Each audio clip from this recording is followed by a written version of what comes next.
મહેમદાવાદ શહેરના ward number 3માં ધ્રુવફળિયા જેવા વિવિધ વિસ્તારોમાં સફાઈ કામદારોની સમસ્યા, ગંદકીની સમસ્યા, પાણીની સમસ્યા જેવી અનેક સમસ્યાઓને લઈને વારંવાર રજૂઆત કરવા છતાં પણ તેનું નિરાકરણ ન આવતા આપ દ્રશ્યમાં જોઈ શકો તેમ મોટી સંખ્યામાં મહિલાઓ એકત્રિત થઈને મહેમદાવાદ નગરપાલિકા ખાતે લેખિતમાં કરવામાં આવી રજૂઆત.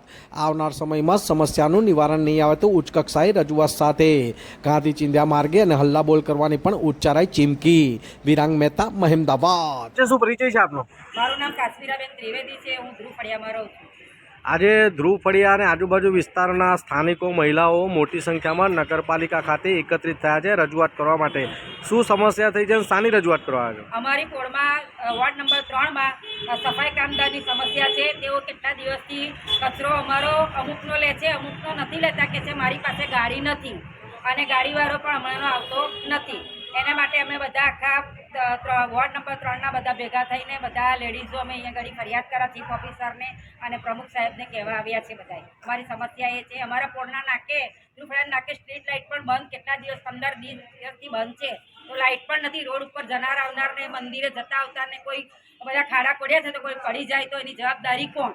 નાના છોકરાઓ પડી જાય છે. સાયકલો લઈને સ્કૂલે સવારમાં વહેલું જવાનું હોય છે તો બધાની સ્ટ્રીટ લાઇટ પણ બંધ છે રોડ ઉપર.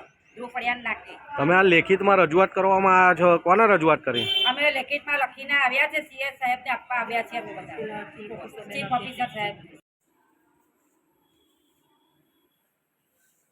શું નામ છે, શું પરિચય છે બેન આપનો? રૂપાબેન કિરણકુમાર ભોસા. કયો વિસ્તાર? ધ્રુવફળિયા. આજે મહેમદાવાદ નગરપાલિકા ખાતે મોટી સંખ્યામાં મહિલાઓ એકત્રિત થઈને રજૂઆત કરવામાં આવ્યા છો, બરાબર? શું સમસ્યા છે અને શું રજૂઆત કરવા આવ્યા છો? એટલે અમે છે અમારી પૂરમાં સફાઈ કામદાર આવે છે, સફાઈ કરે છે, પણ એ બધાના કચરા લેતા નથી. બહાર ટેમ્પીમાં અમે જો કચરો નાખવા જઈએ તો બી અમને સરખો જવાબ આપતા નથી કે અમારે કચરો લેવાનો નહીં, અમારે તો કામ ખાલી કચરો વાળવાનો જ છે. એટલે અમારો કચરો લેતા, અમુક લોકોના કચરા લે છે અને અમુક અમારા લોકોના કચરા લેતા નથી.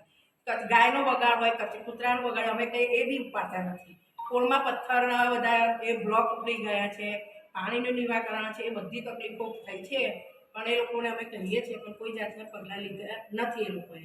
અને સફાઈ કામદાર અમને ખૂબ પેલા એના જેવો જવાબ આપે છે, સારી રીતે જવાબ આપતા નથી. કહીએ તો કે અમારી કોઈ જવાબદારી નથી કે તમારે જે અરજી કરવી હોય તો નગરપાલિકામાં જઈને અરજી કરી આવો, અમને કશું કહેવા નહીં એવું કહી દે છે લોકો. આ રીતના અમને જવાબ આપે છે. એટલે અમે આજે આવ્યા અને ચીફ ઓફિસરને અને પ્રમુખશ્રીને અરજી કરવા આવ્યા પણ એ બંને અમને મળ્યા નથી. તો અમે નીચે અહીંયા નગરપાલિકાના કર્મચારીને અરજી આપી દીધી છે અને એના આગળ શું પગલાં થશે એ અમે જો એના આગળ નિરાકરણ નહીં કરવામાં આવે તો પછી અમે આગળ મામલતદારમાં અને એનું બી નહીં થાય તો આગળ કલેક્ટરમાં અરજી કરીશું. અને પછી નહીં થતા